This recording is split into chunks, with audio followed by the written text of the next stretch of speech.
Bonjour et bienvenue sur les plateaux TV des CMSD 2013. Je reçois Michael Launay, bonjour, Bonjour. donc qui représente le CMS Plone, et Kevin Danzi, bonjour, Bonjour. donc qui représente CMS Made Simple.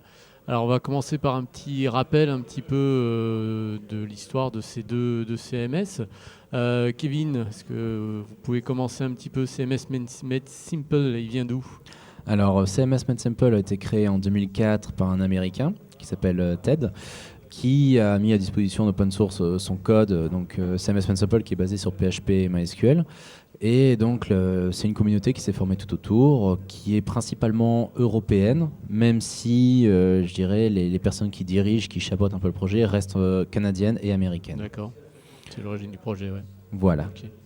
Très bien. Et Plone, il nous vient Alors, d'où? Plone a été créé en 2001 par trois personnes réparties au niveau international. En fait, ils ont commencé en 99. La première release a été faite en 2001, à l'occasion de leur rencontre. Et depuis, il y a à peu près 380 membres de sociétés qui contribuent sur 700 membres au total de la communauté. D'accord, donc deux CMS relativement anciens, on peut dire. Oui, 2001, ouais. On a passé le cap quasiment des 10 ans chacun. Voilà. C'est pas mal. De nombreuses refontes, à mon avis. Donc, Très bien, alors côté CMS Made Simple, je vais y arriver. Qu'est-ce qu'on a un petit peu dans les casiers actuellement? Alors l'année dernière on s'était vu, j'avais annoncé une 1.11 en bêta pour l'été. Ouais. Donc cette fois-ci je vais pouvoir présenter la 2.0 en bêta pour cet été également. C'est une version qui embarque des grosses modifications. On va essayer de rien casser, mais en tout cas il y a des nouvelles choses qui vont arriver, comme une nouvelle notion de design. Alors c'est un peu long à expliquer, je ne vais pas m'étendre sur le sujet, mais ça devrait permettre de copier-coller des designs entiers de site à site beaucoup plus facilement que ce qui n'est actuellement. Pour refaire l'apparence en fait, pour C'est reprendre ça. l'apparence d'un autre Ou site pourquoi et l'adapter pas créer facilement. des templates et les mettre à disposition de tout le monde sous une forme open source également, comme il est fait régulièrement sous Joomla par exemple, pour citer que lui. D'accord. À l'époque, quand on s'était eu il y a un an, l'accent était sur la performance, faible utilisation de ressources. Exactement, il y a un an, on avait parlé beaucoup de Smarty 3, la mise en cache, et ça a porté ses fruits. On a descendu les consommations de mémoire de 64 mégas pour passer à 20 mégaoctets de mémoire vive, donc c'est rien, c'est vraiment un logiciel qui s'installe sur tout et n'importe quoi sans problème.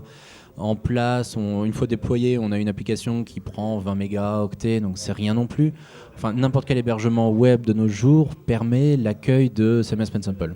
Donc là, au niveau perf, on est bon. Maintenant, on est en train de réimplémenter des nouvelles fonctionnalités intéressantes.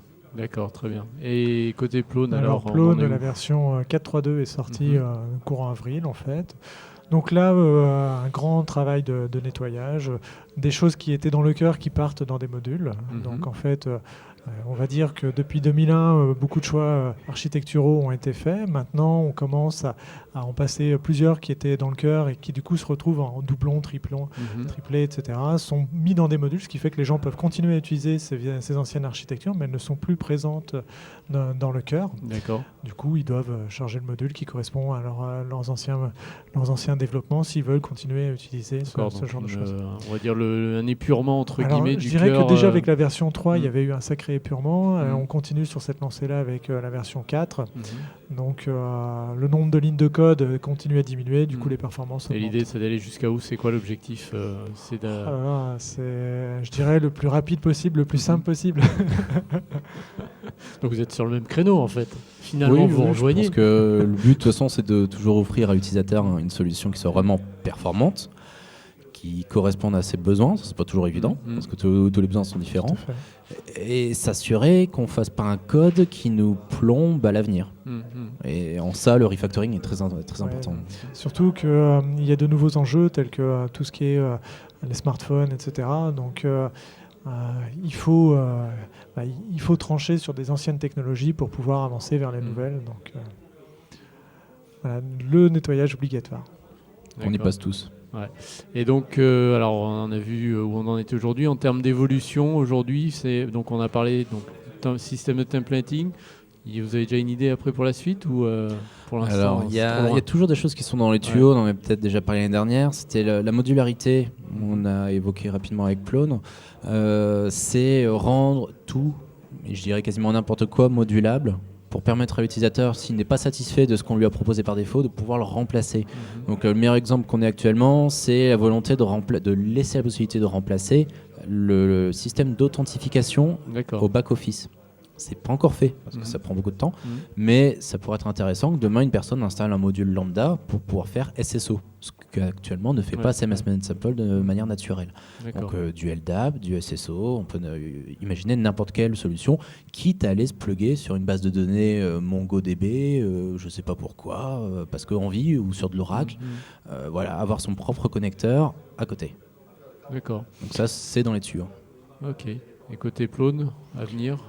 À l'avenir, là, il y a un énorme travail qui a été fait par Machina Corpus pour pouvoir utiliser les Plone, je dirais, sur les mobile devices. Donc, sous forme de modules, pour l'instant, absolument pas intégré au cœur, etc. Donc, il y a vraiment une réflexion qui est faite là-dessus. Donc, du coup, ça crée beaucoup de discussions sur la mailing list, etc. On voit clairement qu'il y a on va dire, des arbitrages à faire. Donc le mobile va devenir quelque chose de plus en plus important et voilà, donc le travail est fait là-dessus. Aujourd'hui, si on essaye il y a des utilisateurs types de Plone ou de... Oui. Aujourd'hui, où est-ce qu'on retrouve plutôt Plone En fait, on retrouve Plone alors, sur des sites gouvernementaux, que ce soit le Brésil qui impose carrément maintenant l'usage de produits dérivés de Plone. Leur but étant justement de factoriser les investissements. En ce moment, c'est très à la mode. Voilà, c'est le moment. Oui, tout à fait. La communauté très forte de Belgique qui utilise énormément Plone. Donc, pareil, là, par exemple, Commune Plone, qui représente plus de la moitié des communes en Wallonie. Donc, on va dire dans la partie francophone, avec une structure qui maintenant s'appelle IMIO derrière, qui gère tout ça. En France, je vais dire que Plone est en train de repartir. Il y avait un petit essoufflement il y a quelques années, des acteurs qui étaient présents qui se sont repositionnés. Et là, on voit que ça réémerge.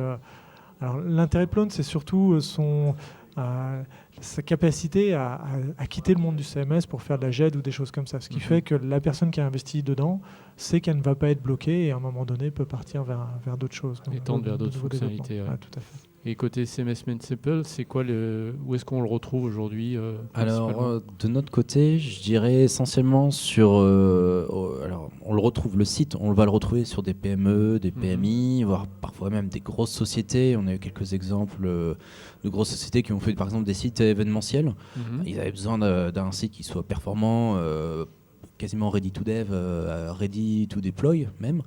Donc ça, on va retrouver sur ce genre de site. Par contre, ceux qui les utilisent au jour le jour, ce sont des professionnels qui le mettent en place. Et en ça, on travaille avec beaucoup d'agences web qui trouvent dans CMS Simple une véritable force par rapport à leurs concurrents, parce que la mise en place d'un design, par exemple, c'est de base que de l'HTML, du CSS.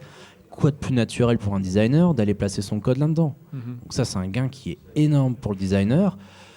Vous diminuez. Il n'y a pas à prendre un langage spécifique pour faire ces templates. Non, c'est de l'HTML. C'est de l'HTML. Et ça, c'est ça qui est super avec CMS Simple, c'est qu'on n'a pas besoin de réapprendre un langage tiers pour commencer à utiliser. On a du Smarty qui permet d'aller au-delà que ce qui est proposé par défaut, juste du HTML. On peut mettre du PHP également, mais naturellement, le designer va pouvoir faire son travail.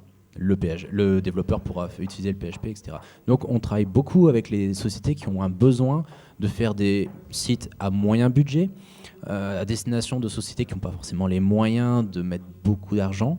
Et là, CMS Simple est tout trouvé. D'accord, très bien.